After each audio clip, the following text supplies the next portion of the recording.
No, me presento yo mismo. Buenas tardes de nuevo. Vamos a retomar esta jornada vamos a repetir la Constitución de 1812 desde la experiencia parlamentaria. Es una actividad que se organiza por la Universidad de Cádiz con la Asociación de Parlamentarios y el Instituto de Democracia y Ciudadanía que dirige don Jerónimo Sánchez Blanco. Y pasamos a continuación a presentar la conferencia que va a impartir don Pedro Bofill Abelle, que es exdiputado del Congreso, profesor universitario, licenciado en Ciencias Políticas y Económicas, y que va a tratar sobre la ciudadanía en la Constitución de 1812, derechos y libertades. Sin más, y agradeciéndole su presencia con nosotros, tiene la palabra. Muchas gracias, buenas tardes. Yo quisiera sumarme a las palabras de agradecimiento que han hecho los ponentes preopinantes sobre la oportunidad que nos brindan a unos exparlamentarios españoles de poder hablar sobre la Constitución de Cádiz. La Constitución de Cádiz ya se ha dicho aquí, por tanto yo no voy a incidir en ello. Es una ruptura revolucionaria con lo que había habido en España hasta aquel momento. Y efectivamente yo voy a tratar de dos de los aspectos más importantes, con las luces y las sombras que tiene y cómo se recogen, por tanto, los derechos y libertades en la Constitución de Cádiz. Pero siempre haciendo el esfuerzo, lógicamente, de situarme en el momento histórico, porque intentar enjuiciar aquel momento con los valores del momento actual, con los principios del momento actual, sería desenfocar la cuestión.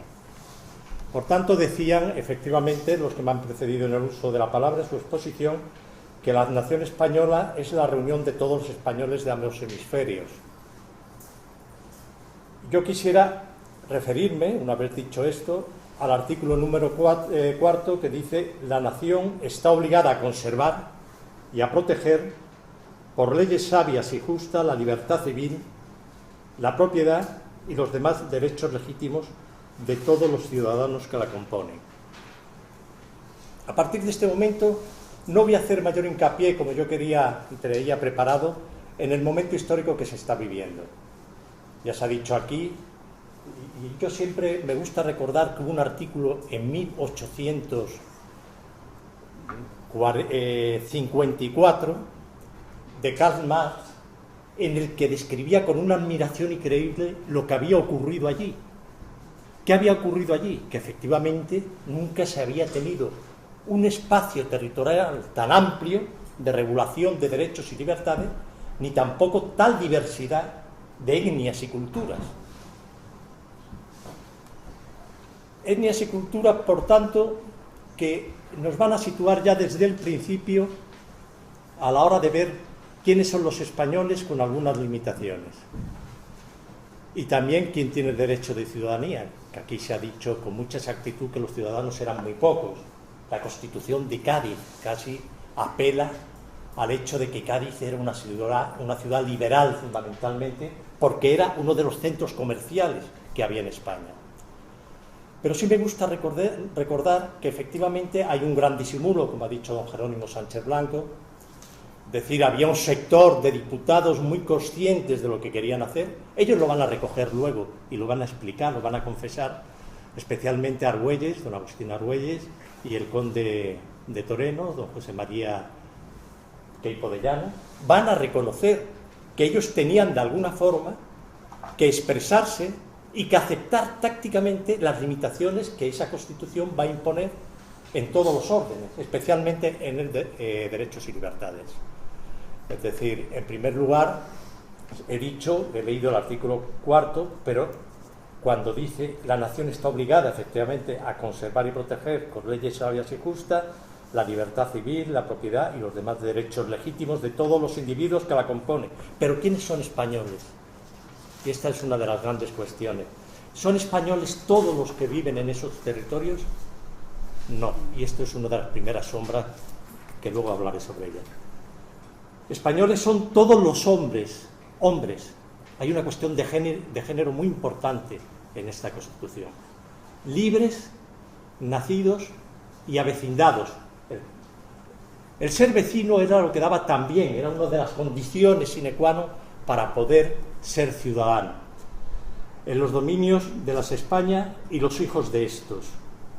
Por tanto, en esta declaración se incluye que son españoles los libertos. Los libertos. En las constituciones francesas precedentes a la actual, a la que me estoy refiriendo, sí se consideraban también, inclusive se llega a abolir la esclavitud, pero durante un periodo muy corto de tiempo. Inmediatamente cuando se producen las sublevaciones tanto de Santo Domingo como de Guadalupe, a partir de 1802, ya con Napoleón, todos esos privilegios que se habían dado a las personas de otro color se restringen exclusivamente, y se entiende como ciudadano, los blancos, no ni siquiera a los blancos. Aquí la Constitución de Cádiz, las libertades, digamos, civiles, se le reconoce inclusive a los libertos. Es decir, no al esclavo, que era una mercancía, como ya se ha dicho aquí, tenía un tratamiento de mercancía, pero sí al liberto. En el tema de la ciudadanía, inclusive se va a incluir y va a poder adquirir carta de ciudadanía por el reconocimiento de las Cortes a aquellos libertos que efectivamente hayan prestado grandes servicios a la nación. Sobre esto sé que hay una gran polémica, si esos libertos podían ser ciudadanos solamente o eran reconocidos como derechos civiles. Yo me inclino por entender que los libertos, si venían, de verdad, si tenían ascendencia, porque dice que tienen que ser ascendencias naturales por las dos partes, no podían ser considerados como ciudadanos. Lo que pasa es que hay estudios que demuestran cómo en los territorios del otro hemisferio, del hemisferio sur, allí sí que llegaron inclusive a votar, y esto está recogido, yo creo que con bastante, desde Bartolomé Clavero hasta José María Patiño en sus publicaciones. Pero centrándonos concretamente en el tema de lo que son los derechos civiles, yo creo que es muy importante que tengamos en cuenta que los principios que rigen se basan en el iunaturalismo racionalista, es decir, se va a romper con la idea de la escolástica, especialmente la española, que viene desde el padre Suárez y que anteriormente pues bebe efectivamente en Santo Tomás y anteriormente en Aristóteles. ¿Qué nos dice el iusnaturalismo racionalista? Es muy importante, o al menos a mí me parece, para entender luego qué es lo que ocurre y qué es lo que dicen los padres de aquella Constitución, los diputados doceañistas. Pues bien, la diferencia que hay entre una y otra es que para el iusnaturalismo racionalista se considera que la organización del Estado y de la sociedad son posteriores a los derechos naturales. Es decir, que la organización de la sociedad y del Estado es una convención, que lo que realmente pertenece y es inherente a la persona son los derechos naturales, derechos que son defendidos a través de la idea de un contrato, el contrato social. ¿Y qué es el contrato social? El contrato social es la Constitución, que tiene la obligación, como hemos leído en su artículo 4, de proteger mediante leyes justas y sabias lo que es justamente los derechos de los españoles. Luego, de esa idea de que el contrato es lo que da pie a la Constitución y que la organización del Estado y de la sociedad no es natural al hombre, sino que lo natural son los derechos, surge una idea liberalista importantísima de decir, este es un Estado, que es una organización que puede convertirse en un Estado represor, limitador de nuestros derechos. De ahí que los liberales digan siempre, los derechos civiles son derechos frente al Estado. Y está muy bien recogido, desde luego, desde mi punto de vista, en las palabras que pronuncia o lee don Agustín Argüelles en el capítulo preliminar. Dice, la Constitución exige que la libertad civil de los españoles quede no menos afianzada en la ley fundamental del Estado que lo está ya la libertad política de los ciudadanos. La conveniencia pública La estabilidad de las instituciones sociales no solo pueden permitir, sino que exigen muchas veces que se suspenda o se disminuya el ejercicio de la libertad política de los individuos que forman parte de una nación. Pero la libertad civil es incompatible con ninguna restricción que no sea dirigida a determinada persona en virtud de un juicio intentado y terminado según las leyes promulgadas con anterioridad. Es decir, una separación nítida. Los derechos civiles son inherentes al hombre y no pueden ser cercenados en ningún momento. Los políticos sí pueden ser regulados porque forman parte de una convención y de una organización de la sociedad y del Estado. Claro, desde ese punto de vista es importantísimo lo que nos decía el profesor Fernández Ayes hace un momento, de que el territorio era inmenso, era la primera vez que se regulaban libertades y derechos civiles a tanta diversidad efectivamente de culturas, de etnias y a territorios tan importantes. Algo que va a transformar lo que es la estructura que existía, porque anteriormente esto estaban las colonias y la metrópoli. Todo eso ha quedado ya subvertido por los motivos que nos han explicado tanto don Jerónimo Sánchez Blanco como el profesor Fernández Ayes. Pero los únicos entonces que no se incorporan como ciudadanos son los esclavos. Perdón, como me estoy metiendo en la pata, como españoles son los esclavos. No le voy a leerle que traía aquí cómo se regula y lo que dice el decreto del 15 de octubre de 1810, pero sí que quiero hacer referencia a algo que apuntaba hace un momento. Es la mujer, la mujer como tales, ¿tienen derechos civiles o no los tienen? Es decir, están al margen porque se dice que se regula a los españoles. Bueno, pues las españolas no eran consideradas en aquellos momentos como sujetos de derechos civiles, porque el propio naturalismo racionalista muy bien se había encargado de, cuando hace la diferencia entre los que son derechos naturales, de decir que los derechos naturales de la mujer son de otra índole, son domésticos, están en las costumbres, están en la religión, pero analicémoslo desde el punto de vista de aquel momento, no desde ahora, indudablemente. Todavía queda un largo trecho para que la mujer, hablando globalmente en el mundo, pueda igualarse al hombre, indudablemente. Pero en aquel momento es que esta es la consideración. Yo no quiero entrar muchísimo en este tema, pero sí que, como veo que hay aquí con nosotros muchas personas, muchas mujeres, sí me parece que sería bueno que si alguno quiere ampliar el conocimiento, pues se dirigiera a autores o a estudiosos, profesores, escritores como Bartolomé Clavero, José María Portillo, María Cruz Romero, Catalina Ruiz Rico, Gloria Espigado. Es decir, que en estos últimos años la cuestión de género, es decir, la cuestión de sexo, permitir terminología,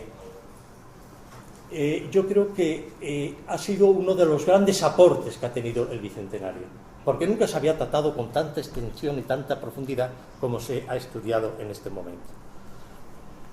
Ciertamente también han dicho las personas que no han antecedido en el uso de la palabra que la Constitución de Cádiz no recogía una declaración de derechos. Estamos también otra vez ante esa actitud que tuvieron los doceñistas, especialmente los liberales doceñistas, de que no se les acusara de afrancesados, porque al fin y al cabo estaban copiando o estaban inspirándose en el naturalismo racionalista, pero también en las normas constitucionales anglo-francesas. Luego, para que no se le acusara de doceñista, no hay una declaración de derecho, pero sí que está dispersa por toda la Constitución. En cuanto a los derechos políticos, junto a los derechos civiles, la Constitución proclamaba unos derechos políticos. Esto se reconocía exclusivamente a los ciudadanos, ciudadanía que no tenían reconocida, por tanto, todos los españoles. Es decir, que no todos los españoles tenían el derecho al sufragio activo, al sufragio pasivo, y dentro de los que tenían reconocido el derecho de sufragio pasivo, había muchos que no tenían reconocido el derecho de sufragio activo, es decir, que no podían ser elegidos como representantes. Por ir abreviando, porque yo tenía aquí un desarrollo demasiado amplio del tema, una de las cuestiones más debatidas que se da con respecto a la ciudadanía es el tema de las capas pardas o capas americanas, que también ha sido apuntado de pasado anteriormente. Es decir, aquí hubo un gran debate entre los americanistas, el señor Leiva especialmente, en los que decía que se les ponían traba a aquellos ciudadanos que no tuvieran un origen por las dos partes, o bien de los naturales de ambos hemisferios, es decir, que no fueran hijos de los españoles europeos por las dos líneas, o que no fueran hijos por parte de dos, para entenderlos entre comillas, y no lo digo con ninguna intención despectiva, sino simplemente acogiéndome a la terminología de aquella época, que tuvieran padres indios. Es decir, y aquí se produce un gran debate. Este debate además ha dado pie a muchísimas discusiones, porque hay quien dice, y algunos de los que luego escribieron sus memorias lo apuntan, que no se les quería reconocer efectivamente a los que pudieran ser mulatos, pudieran ser descendientes de dos, por parte de padre o de madre de origen africano, no se les quería dar, porque si no se iba a desnivelar la representación entre lo que eran los representantes americanos y lo que serían los representantes de los europeos, españoles europeos, es decir, españoles americanos y españoles europeos. También de Filipinas, lógicamente. Allí tienen menor dimensión el tema, porque era un territorio más pequeño y no generaba estos problemas. Pero, sin embargo, aquella discusión que suscitó y aquellos grandes debates, que yo he escogido como dos de las cuestiones que se decían en aquel momento. El señor Leiva decía, americanista, se les ponían trabas a la ciudadanía en los que por cualquier línea traen origen de África, que pueden quedar desesperados de obtenerla y en un estado de abatimiento pernicioso. Sin embargo, para Oliveros, canónigo de Madrid, uno de los representantes del liberalismo doceañista, uno de los hombres también, que podríamos decir, representante del espíritu de Salamanca, de la Universidad de Salamanca, decía lo siguiente, que no se trataba de poner trabas ni de limitar, no se trataba de restringir el derecho de ciudadanía, sino de abrir la puerta de la virtud y del mérito a aquellos que han encontrado distante de esta esfera, de donde se infiere que a nadie se piensa perjudicar, antes bien favorecer y elevar.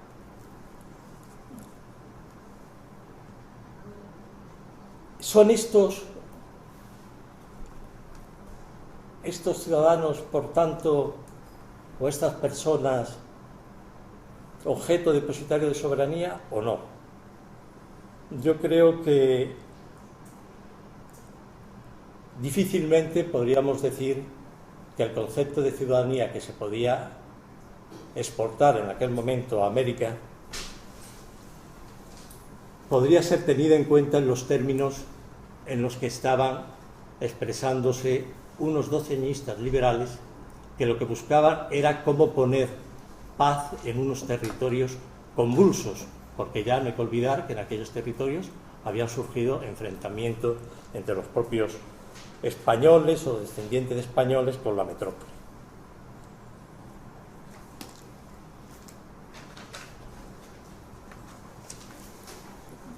Iba a leer lo que decía don José Espiga y lo voy a hacer, porque creo que es muy ilustrativo. Otro de los grandes liberales doceñistas: los principios abstractos no pueden tener una aplicación rigurosa en la política. Esta es una verdad conocida por los gobiernos más ilustrados, que no son despóticos y tiranos. ¿Gozan, por ventura, se preguntaban, las castas en la Jamaica y demás posesiones inglesas del derecho de ciudadano que aquí se solicita en su favor con tanto empeño?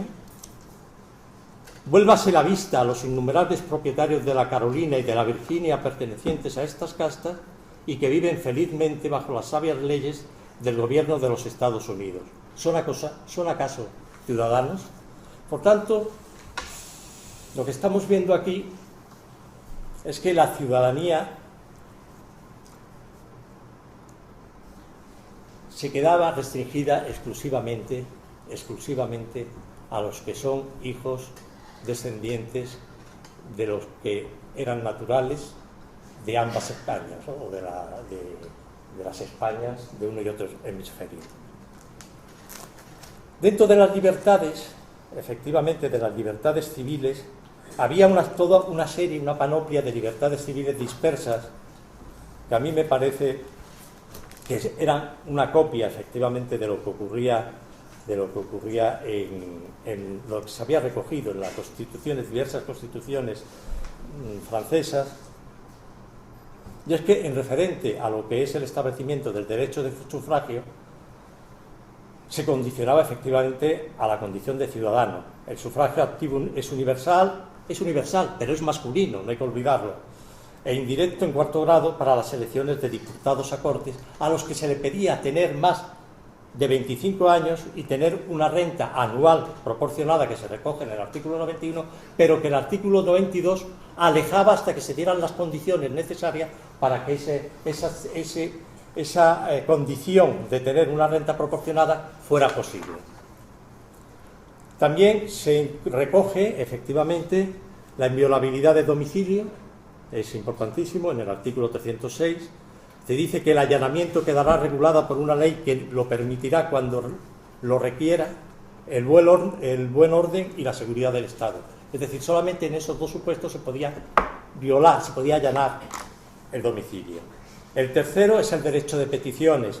El 373, cualquier ciudadano podía ir al rey o a las Cortes para que éstos observaran las normas constitucionales. Se establecen las garantías de derechos procesales, es decir, que señalan el orden y la formalidad del proceso, que tienen que ser uniformes en todos los tribunales. No se pueden aplicar en los tribunales unos procedimientos y en otros otros, y que ni las Cortes ni el rey podrán dispensar la aplicación de esas normas, es decir, el criterio de que sean idénticas. En el artículo 247 se establece que ningún español podrá ser juzgado en causa civil y militar por ninguna comisión, sino por el tribunal competente determinado con anterioridad. También se recogen los derechos relacionados con la seguridad personal. Ningún español puede ser procesado sin que proceda información de los hechos que lo originan, es decir, había que informarlo, exigiéndole en dicho artículo el mandamiento del juez, el mandamiento judicial del juez por escrito, y también se establece la obligación de que el arrestado sea presentado ante el juez para prestar declaración antes de que transcurra 24 horas. Respecto a los derechos del detenido, se prohíbe, en el artículo 303, la aplicación de tormento y de apremio, es decir, queda efectivamente suprimida la tortura, y en el 304 inclusive la confiscación de los bienes. Pero la clave bóveda de este edificio de libertades va a ser sin ninguna duda, dentro de lo que son los derechos y libertades de la Constitución de Cádiz, lo recogido fue el de la libertad de imprenta, proclamada en el artículo 371.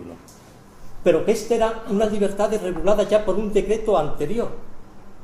Es decir, en el 10 de noviembre de 1810, 2 años antes de que se aprobara la Constitución, ya este derecho de imprenta estaba reconocido por un decreto, por el decreto de esa fecha. Ese decreto afirmaba desde un principio que la facultad individual de los ciudadanos de publicar sus pensamientos e ideas políticas es no solo un freno de la arbitrariedad de los que nos gobiernan, sino también un medio de ilustrar a la nación en general y el único camino para llevar el conocimiento de la verdad a la opinión pública. En esta línea se expresaron los representantes más cualificados de los liberales, desde Muñoz Torrero, Pérez Castro, Nicasio Gallego, quienes afirmaron que era el derecho más legítimo del hombre en la sociedad. Quiero resaltar la intervención de Oliveros porque decía lo siguiente, para tener idea de cuál era el espíritu ilustrado y liberal al mismo tiempo que se daban en algunos de estos diputados docenistas.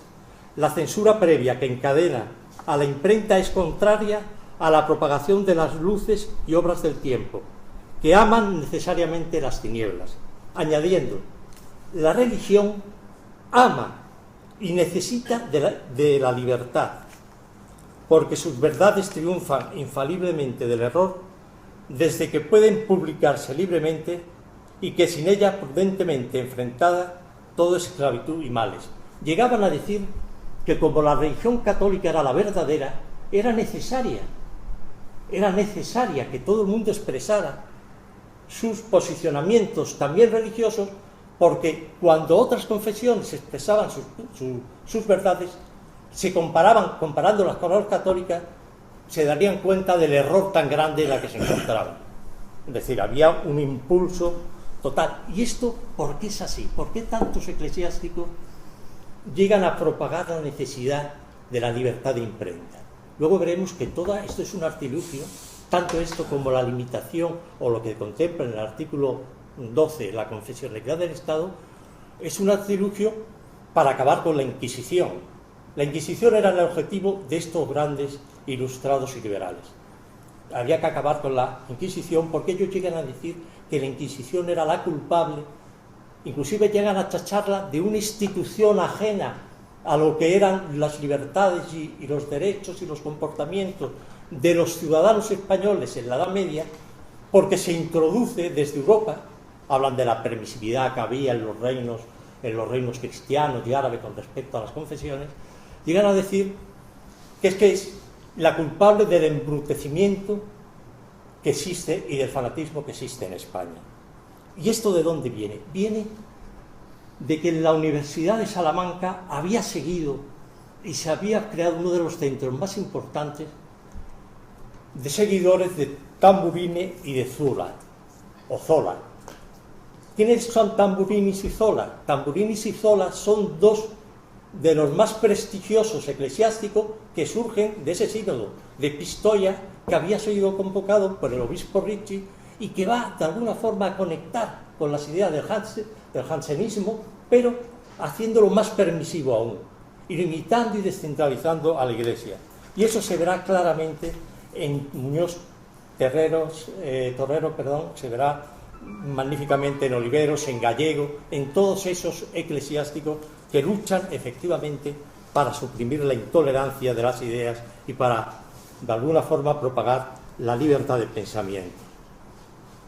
En su artículo 3, este decreto establece el principio de responsabilidad individual del escrito y editores. Esta libertad no se concibe como absoluta, está sujeto a un control posteriori, o sea, de carácter represivo, para evitar los abusos que puedan cometerse al aplicar dicha libertad, cosa que abusos ocurrieron muchísimo.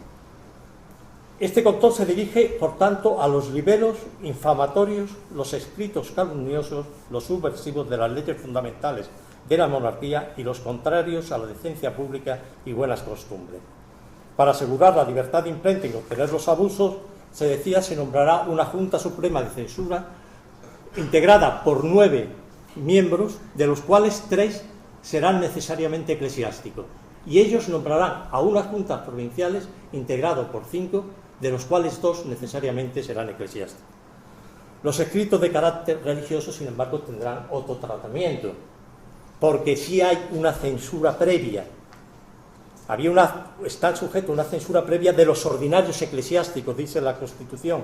Ahora bien, los obispos no podrán negar la licencia de impresión sin oír al interesado, y en el caso de que se le negara esa licencia, los interesados pueden recurrir a la Junta Suprema de Censura, que podrá aconsejar su publicación, pero no imponer el que se le conceda la licencia. Es decir, nuevamente, con la Iglesia hemos topado y había que tener mucho cuidado. Mucho cuidado, y con esto termino, en el que, como decía, la cuestión religiosa, se decía anteriormente que la libertad de imprenta era la clave de bóveda del sistema de libertades civiles. El velo que viene a rasgar, lo que rasga el velo de ese templo es la proclamación de la intolerancia religiosa en el artículo 12, que, como ustedes saben, establece: la religión de la nación española es y será perpetuamente la católica, apostólica, romana, única y verdadera. La nación la protege por sabias leyes y prohíbe el ejercicio de cualquier otra. Perpetuamente será católica España. En mi opinión, cometeríamos un gravísimo error si con este artículo se quiere anatemizar a la Constitución de Cádiz y sobre todo a las libertades que contiene. Aquí la posición mantenida por los liberales dosañistas respecto a este artículo fue, como ellos mismos dijeron luego más adelante, táctica. Primero, porque era preciso aprobar el texto constitucional con el máximo respaldo posible, cosa que no hubiera sido posible después de haber establecido la libertad de imprenta si no hubieran incluido esta intolerancia religiosa. Y segundo, porque era imprescindible acabar con la Inquisición, dicen ellos mismos, que para los liberales era la culpable de la ignorancia de un pueblo que había hecho dejación de sus derechos históricos por el terror que imponía el Santo Oficio. Pues bien, no sé qué tiempo llevo y estoy un poco preocupado, por eso voy. ¿Ya? Bueno, termina. Bueno, pues terminaré simplemente diciéndoles que efectivamente, cuando desde la reflexión, la tranquilidad del exilio, tanto don Agustín Argüelles como el conde de Toreno hablaron sobre el texto constitucional, las polémicas que había habido, lo que se escondía detrás de cada una de las posturas, Argüelles, en su obra Examen crítico de la reforma constitucional, nos dice: los que se abstuvieron de contradecir los indiscretos términos de aquel artículo lo hicieron en obsequio de la paz y la armonía, pues para establecer la doctrina contraria hubiera sido necesario luchar frente a frente con toda la violencia y furia teológica del clero. Yo creo que con esto se pone de manifiesto que efectivamente se sacrificaron ideas fundamentales muy arraigadas en un pueblo que era efectivamente fanático y que además en los momentos de guerra en los que estaban luchando, hay que recordar que hubo 500.000 muertos en aquella tremenda guerra y que la hambruna fue brutal, estaban luchando dirigidos por aquellos ayatolas del momento, que era el clero, que había tomado la dirección de la confrontación y de la lucha contra los franceses para evitar que las ideas de la Revolución Francesa acabaran con la España católica y apostólica. De ahí que la Constitución de Cádiz efectivamente se inicie en nombre del Todopoderoso y que diga que es el sumo legislador de la sociedad y que en nombre de la Constitución del 12 proclamaba los derechos y libertades que en ella se contemplan. Muchas gracias.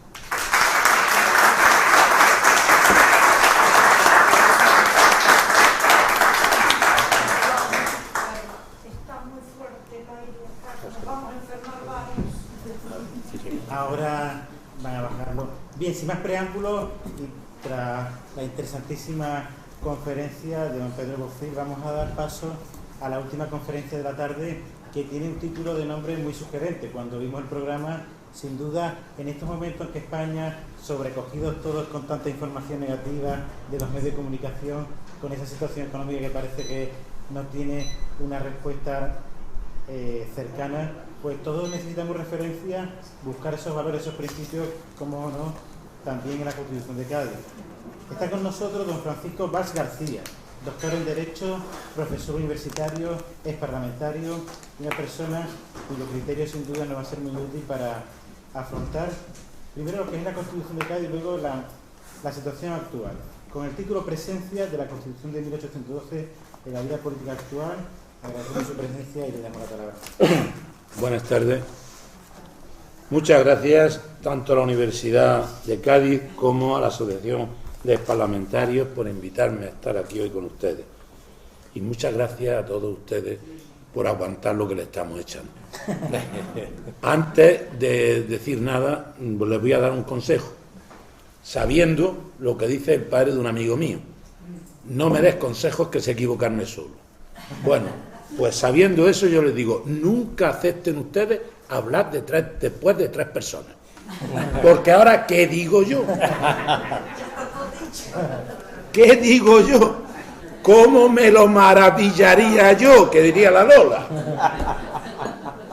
Bueno, pues vamos a ir al anaquel de los libros y a ver lo que nos han dicho otros, porque yo ya no puedo decir mío muy poco.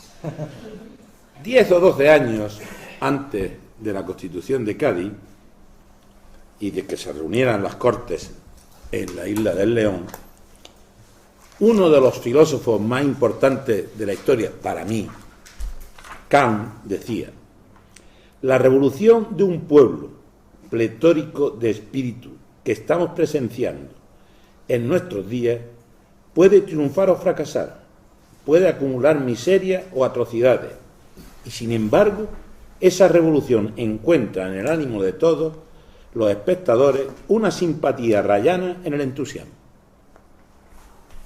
Estas palabras de Kant, que están triunfando ya por toda Europa, llegan a España.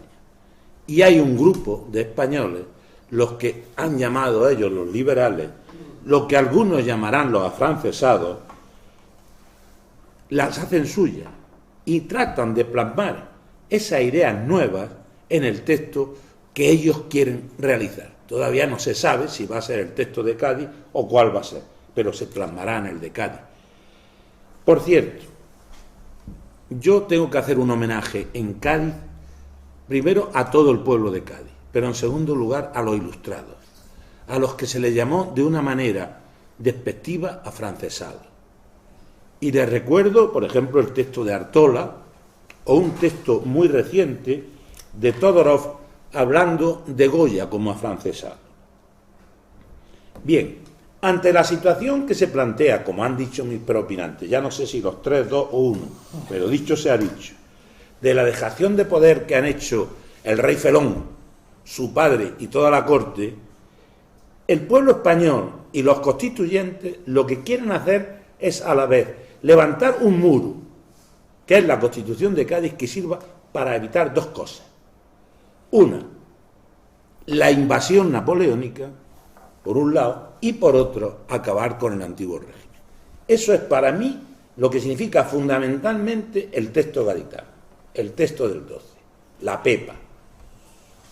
Es un acabar con el antiguo régimen, como se ha dicho, y otro, a la vez, poner en su sitio al ejército invasor. Porque para Cádiz y para los españoles, el ejército de Napoleón no deja de ser un ejército invasor, que con la excusa de ir a Portugal, excepto todos lo sabemos, no lo voy a repetir, ocurre lo que ocurre. Y el pueblo gaditano y el pueblo español consigue un texto tan importante, que fuera de chauvinismo y fuera de decides propios, patrios, yo voy a escoger el texto de Raymond Carr, uno de los mejores hispanistas que ha habido en el siglo XX. Pues este inglés, Raymond Carr, pronunciado con mi inglés de granaíno, dice: los liberales españoles en 1812 redactaron una constitución que, al incluir la doctrina de la revolucionaria de la soberanía popular, destruyó las bases de la vieja monarquía. Se iba a convertir en modelo para los demócratas progresistas desde San Petersburgo hasta Nápoles. Esto está la traducción en España en 1983. Por cierto, a propósito del término liberales, en Cádiz, yo recomiendo un texto precioso de Juan Marichal, publicado en 1995 en el libro que lleva por título El secreto de España. Para mí, y tengo que poner mis cartas boca arriba desde el principio, la Constitución de Cádiz es una Constitución magnífica. Es una gran Constitución. Ahora bien, como se acaba de decir, es una gran Constitución para su tiempo. No podemos verla con criterios del siglo XXI. Hay que verlo en el contexto de Cádiz, que es lo que hay en Francia, que es lo que hay en Inglaterra, que es lo que hay en Estados Unidos y lo que hay en el resto de Europa. Y para mí esa Constitución es una Constitución magnífica. Pese a que hable, como se acaba de decir, de libre y libertos, pese a que no se hable de mujeres. Por cierto, hay un texto precioso de, no me acuerdo el nombre, pero el apellido es Gouget, una carta que escribe una mujer a la reina de Francia después de publicada la Declaración de Derechos del Hombre y del Ciudadano, donde ella dice que por qué no de la mujer y de la ciudadana. Lo dejo ya ahí. Y hablando del voto censitario, Cádiz es magnífica aunque tenga voto censitario. No lo podemos olvidar. Y estos no son piropos que yo vengo a lavarle el oído a público de Cádiz, no. Esto es que si lo comparamos con la ley electoral del año 37, en España tenía derecho a voto un 5% de los que vivían en España. Yo no entro si eran españoles o no eran españoles, si eran ciudadanos o no eran ciudadanos, pero habitantes sí eran. Un 5%. Pero es que en el año 1846, con la ley moderada, con la ley de los moderados, tenían derecho al voto el 1%. Bueno, y ya era. Entonces yo con este preámbulo quiero hablar de aspectos que se plantean en Cádiz y que yo creo que hoy día no están suficientemente resueltos en nuestro país. Y como a mí lo que me interesa es que sigamos progresando, que sigamos avanzando, voy a ponerlo de manifiesto por si sirve para algo. En primer lugar, hemos oído ya esta tarde que se habla de la Cámara única o de 2 cámaras. Ustedes saben, mejor que yo, que en España se está hablando ya abiertamente de suprimir el Senado. Y que hay muchos que dicen que muy bien, que no sirve para nada. Y que hay ya quien dice en época de crisis que lo que hay que hacer es eliminarlo para ahorrar dinero. Bueno, pues en Cádiz ya hubo esta discusión, si era un sistema unicameral o bicameral. Tengo que decir que los que se inclinaban por un sistema unicameral seguían, fundamentalmente, esto a grandes rasgos, el sistema francés. Y los que querían el sistema bicameral, entre ellos Jovellanos, por su influencia de formación británica, el sistema británico. Inclusive se creía que la Cámara Alta era como un colchón entre el monarca y el pueblo. Y hay quien decía que con el Senado lo que se iba a hacer, a conseguir en Cádiz, era frenar la influencia de las ideas bicamerales. Perdón, de las ideas de la Revolución Francesa. En una consulta al país por la Junta Central, resulta que se puede resumir la respuesta de los consultados, porque no se puede decir al país en general, sino de los consultados, de nuevo en 2. Esto verán ustedes que tengo el vicio de ir como los mandamientos de la ley de Dios, que se resumen en 2. Pues yo también voy a procurar todo hacerlo por pareja. Una, los liberales, que querían una Cámara unicameral, en virtud del principio de igualdad y soberanía nacional o popular, y otra, los reformistas, que querían un sistema bicameral. A la cabeza de los que defendían esto estaba Flores Estrada, que defendía la existencia de una sala o cámara grande y una sala respetable con 100 miembros que se elegían en la Junta, que debían de tener más de 50 años. ¿Con qué fin? Para que ellos designaran una comisión permanente que es la que velara por la Constitución. En el Senado, en Madrid, todavía existe un antecedente de esto, que es la sala de próceres. Pero bien, ¿no les suena a ustedes el jaleo que hay para nombrar los miembros del Tribunal Constitucional?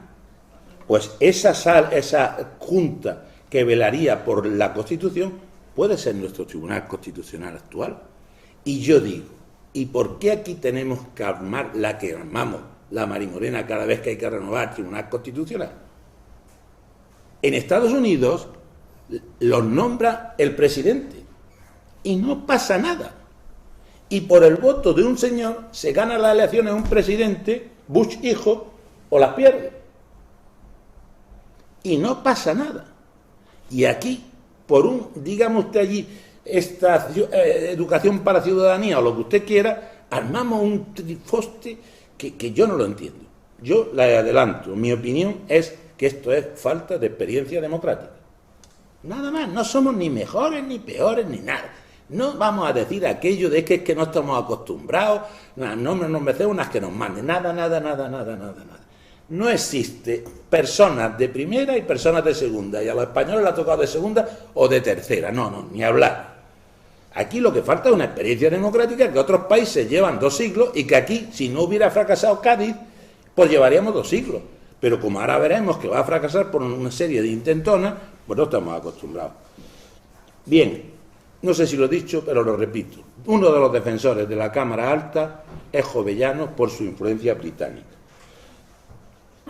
Y ahí lo que se quiere es que la Cámara Alta tenga derecho a veto. ¿Por qué una Cámara tiene que ser superior a la otra? Porque es de nobles. Porque es de personas con más posibles, que dirían en mi pueblo. No tiene sentido. lo que en definitiva se trata es de poner sordina a determinadas ideas que pueda aprobar la Cámara Baja y que no le gusten a la Cámara Alta. Por fin, los liberales imponen su criterio, llegan a ganar, pero fíjense lo que les digo, no con mucho entusiasmo, porque en 1819, cuando se prepara la reforma de la Constitución, estos mismos liberales ya están pensando en que haya una Cámara, sistema bicameral.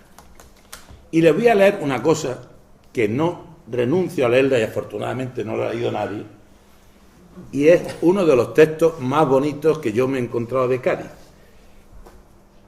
Sobre la Constitución de Cádiz está el magnífico texto de los episodios nacionales llamados Cádiz, de Don Benito.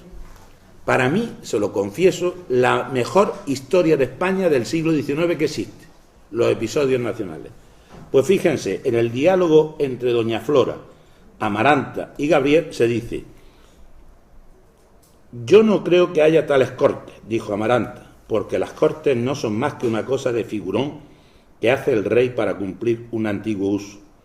Como ahora estamos sin rey, nada, vengan esas cortes. Cortes nos han prometido y cortes nos han de dar. Pues poco bonito será ese espectáculo, como que un conjunto de predicadores y no baja de 8 o 10 sermones los que se oyen por día, todos sobre la cosa pública, amiga mía, y criticando, que es lo que a mí me gusta, dice doña Flora. Habrá cortes, dije yo, dice Gabriel, porque en la isla están pintando y arreglando el teatro para salón de sesiones. Pero en un teatro, yo pensé que era una iglesia, dijo doña Flora. El estamento de próceres y de clérigos se reunirá en una iglesia, indicó Amaranta, y el de procuradores en un teatro. No hay más que un estamento, señora. Al principio se pensó en 3, pero ahora se ha visto que uno solo es más sencillo. Será el de la nobleza. No, hija, serán todos los clérigos. Esto parece lo más propio. No hay más estamento que el de procuradores en que estarán todas las clases de la sociedad representadas, dice Gabriel. Bueno, dejando este magnífico texto, yo es que a Don Benito le tengo devoción. Yo me he releído y no sé si hice trileído. Pero vamos, como a los malos estudiantes, lo he repetido mucho. Dice, algo parecido ocurre con lo del Senado en la Constitución de 1978. Constitución que a mí me parece magnífica. Pero como no creo en el conjunto de males y el conjunto de bienes sin mezcla de bien o mal alguno, pues también la nuestra tenía algunos problemas. Ahí también se puso el Senado para frenar cosas. Porque si no, ¿por qué se le da 4 senadores a Soria y 4 a Barcelona y Madrid? El principio de igualdad está roto, sin duda. Pero claro, como luego se puso un subterfugio, como pasó con el artículo 12, pues dice que cuando no a eso tiene que volver al Congreso, con lo cual, ¿qué ocurre? Que la mayoría de las veces no sirve para nada. Y yo sí defiendo la existencia del Senado. Yo no estoy a favor de que los critiquen. Lo que hace falta es que el Senado tenga las misiones que le encarga el artículo 69.1 de nuestra Constitución. Y uno de los más importantes, para mí, desde mi punto de vista, que puedo estar equivocado y que someto a discusión, es el de ser representante de una Cámara territorial. Y máxime en un Estado que es cuasi federal. Porque no sé si estoy equivocado, pero me parece que España es el 4º o el 5º país, de ahí no paso, más descentralizado del mundo. Es el 4º, me parece, ¿no? Bueno, yo por prudente lo he llevado al 5º. Es aproximado. Yo no, por prudente lo he llevado al 5º. Es que lo he escrito sin tener el texto a mano y ya no tenía más ganas de... Pero hay una cosa. Aquí el Senado, como nació como nació, se le ha hecho poco caso. Y la prueba está es que ha habido 4 presidentes del gobierno que no han ido a someterse al control del Senado en la vida. El primero que lo ha hecho para bien o para mal, división de opiniones como en los toros, ha sido Zapatero. Y ahora ya está yendo Rajoy, porque claro, cuando va uno ya nadie puede dejar de ir. Pero hasta entonces han procurado como si no existiera. Claro. Y lo que sí hace falta, desde mi punto de vista, para profundizar en la democracia española, y para eso acabo ya con el tema de los órganos de representación, es cambiar los reglamentos de ambas cámaras. No puede ser que un diputado, que es representante de la soberanía nacional, tenga que tener la firma de su presidente de grupo para pedir una enmienda o para presentar una pregunta, porque en cuanto que esa enmienda o esa pregunta sea incómoda, no te la van a firmar. No seamos tontos, vamos a hablar pan y al vino. Un tema, la representación bicameral o no bicameral. Otro tema, si es que el tiempo no es que fuge, es que vuela. Otro tema, otro tema, miren, en el 19 fue el tema de los bandazos. Aquí hay personas que, como yo, habrán jugado en los pueblos cuando no teníamos televisión y la radio era muy aburrida. Por las tardes de verano jugábamos en los pueblos y cantábamos. Y cantábamos la historia de España. Desde Fernando VII tiene paletón hasta donde va Alfonso XII. Por ahí pasábamos con Niña Isabel ten cuidado, que donde hay pasión hay pecado, y era verdad, que había pecado, Isabel II, o en la calle del Turco mataron a Prim. Todo eso lo hemos cantado. Pero también hemos cantado otra.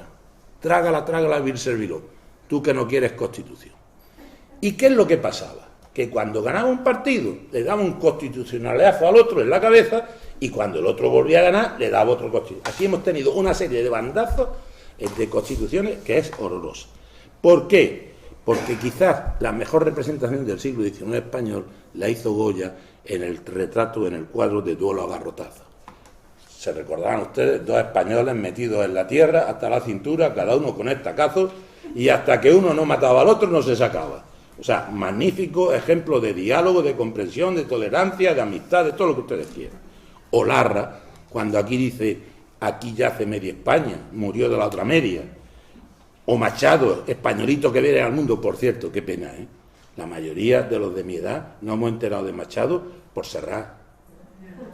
Yo en el colegio se lo aseguro, Machado no existía, y era de pago, que yo estaba interno, 7 años internito allí. Bueno, por favor, encima lo otro, vamos, para arreglarlo, O'Gil de Viedma, media España ocupaba España entera. Bien, con cada cambio se producía que desbandaban en los ministerios. Había una situación de cesante en Madrid. Las cesantías. Hoy no hay cesantes, afortunadamente. Pero yo creo que estamos últimamente asistiendo a un problema de borrar todo lo que ha hecho el anterior. Y mire usted, nadie, como he dicho antes, tiene absolutamente la verdad. Ni el que la ha puesto, ni el que lo borra. Porque luego vendrán y será así. Y eso es malo para un país, y es malo para una nación, y es malo para unos ciudadanos. Y no hay vuelta de hoja, y que no me digan que es por motivos económicos, porque para cambiar el estatuto de Radio y Televisión Española no cuesta dinero. No trago yo, ya a mi edad ya no trago, y cómo no. El modelo educativo, es que no podemos tener un modelo educativo de acuerdo con todos, tan difícil es. Que nos pusimos de acuerdo en una Constitución y no nos vamos a poner de acuerdo en el sistema educativo. Pero bueno, a los niños cuento, a mí no.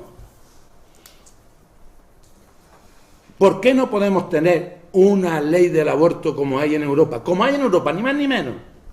¿No nos está metiendo la señora Merkel que tenemos que ser como Europa? Pues como Europa en todo. En fin. ¿O es que vamos a esperar a que haya otro manifiesto de los persas ahora? Aquel que decía, hay ciertos pueblos persas que cuando se muere el dictador, el futuro le da 5 días de oprobio para que la borrachera, los robos, los crímenes, etcétera, pidan que venga otra vez el dictador. No, hombre, no. Yo digo una cosa. Yo ya soy mayor. Yo echo de menos los años de la Constitución. Yo echo de menos los años de la transición. Lo digo con dolor. A mí ya, salvo las pensiones, me importan dos cosas. Las pensiones y la sanidad, porque ahora es cuando más falta me hace la sanidad. Yo, las escuelas no voy a volver. Yo echo de menos a UCD. ¿Qué quieren ustedes que le diga? Yo la echo de menos. con necesidad de medios, que diría un escolástico, a esto le falta una garlopa y mucho aceite. Y no somos nada más que piedra y sal, para que pique más. Y si puede meter el dedo en el ojo como el Mauriño ese de las narices, pues así, pues no. Otro tema pendiente, ya voy a uña de caballo, las relaciones Iglesia-Estado. Ya no he hablado del artículo 12, no voy a hablar del artículo 12. Únicamente cuando don Pedro Inguanzo, diputado por Asturias y futuro cardenal arzobispo de Toledo, no sé si llevaría gorrilla a las manifestaciones como el que tenemos ahora, dice que fue en Cádiz, claro, la religión debe entrar en la Constitución como una ley que obligue a todos los españoles a protegerla, de modo que ninguno pueda ser tenido por tal, por español, sin estas circunstancias. O sea, primacía de lo católico sobre lo español. Menos mal que no me lo habéis quitado con lo de la nacionalidad y la ciudadanía. Ya se ha hablado de que se abolía el decreto de la Inquisición y el autor Muñoz Torrero, un sacerdote extremeño, el pobre murió en el exilio, mal, arruinado, en una cárcel, etcétera, etcétera. Todo lo que le pasa a cualquiera que aquí ha sacado la cabeza del tiesto. Y todo esto, mientras que desde 1689 un pensador, Locke, dice: el Estado es una sociedad de hombres constituida solamente para procurar, preservar y hacer avanzar sus propios intereses de índole civil. Y esto no lo decía ningún marxista, ni ningún maoísta, ni ningún revolucionario. El filósofo exponente de la burguesía inglesa. Esto siguió a lo largo del constitucionalismo, voy deprisa, y hemos hablado del tema de la libertad de imprenta. Fíjese cómo sería que teníamos libertad de imprenta, como ha dicho Pedro, pero no libertad de imprenta para políticas, pero no para ideas religiosas. Las ideas religiosas tenían que tener el imprimario. Y ahí surge un tema muy bonito, que yo relaciono también con otro tema actual, los catecismos políticos. Como había tal grado de analfabetización, la Constitución se explicaba desde los púlpitos. No había televisión, no había radio, había periódicos, y había muchos analfabetos, pues la única forma de hacerlo era con una traducción oral. Y ahí estaban los catecismos políticos, que por cierto ponían a los franceses de chupa de Domini. Bueno, ¿para qué? No quiero ni hablarlo. ¿No tiene eso algo que ver con educación para la ciudadanía? Me pregunto yo 200 años después. ¿Tenemos que volver a que haya otro manifiesto del gobierno provisional de 1868 cuando se hable de que la más importante de todas las libertades es la relativa a la libertad religiosa? ¿Podemos llegar otra vez al discurso de Manterola cuando dice que si se aprueba el texto propuesto, el ángel exterminador escribirá: aquí yaza un pueblo apóstata que renegó de su bien eterno? ¿No hará falta otro castelar que diga grande Dios en el Sinaí, pero más grandes en el Calvario, y que diga el Estado no tiene religión, no la puede tener, no la debe tener? Y por último, para acabar con la caja de los truenos, la organización territorial. Ya existe en Cádiz un antecedente de esto, entre los artículos 10 y el artículo 11. Hay quien entiende una decisión federal, y están hablando de provincias. Y ya hay, si lo encuentro, lo digo y nos vamos, 2 diputados, uno valenciano y otro catalán, que hablan de que hace falta respetar el idioma, etcétera, las costumbres, etcétera. Y de nuevo, Muñoz Torrero, en el diario de sesiones de las Cortes Generales Especiales, 2 de septiembre del 11, dice: estamos hablando como si la nación española no fuese una, sino que tuviera reinos y estados diferentes. Es menester que nos hagamos cargo que todas estas divisiones deben desaparecer y que en la Constitución actual deben refundirse todas las leyes fundamentales de las demás provincias. La Comisión ha propuesto igualarlas a todas, y yo quiero que nos acordemos que formamos una sola nación y no con un arreglo o varias naciones. Rubio Llorente, hasta hace unos meses o unas semanas, presidente del Consejo de Estado y catedrático de Derecho Constitucional, hasta analizando este tema, sostiene: frente al texto propuesto por la Comisión de Cádiz, se alza una serie de diputados, especialmente el catalán Aner y el valenciano Borrul, que pedían que su supresión por poner en riesgo la identidad de las provincias que, como Cataluña y Valencia, tienen lengua propia y costumbres bien diferenciadas. Hace unos años, 6 o 7, en una conferencia dictada en el Paraninfo de la Universidad de Granada, el que era lehendakari Ibarretxe sostuvo: el día que Argüelles dijo los españoles tenemos constitución, empezaron los problemas de Euskadi. Yo termino, no los canso más, los felicito porque han tenido ustedes una paciencia, que el santo Job era un aprendiz al lado de ustedes, y ahora si quieren, si todavía le queda fuerzas para preguntar algo, aquí estamos. Muchas gracias.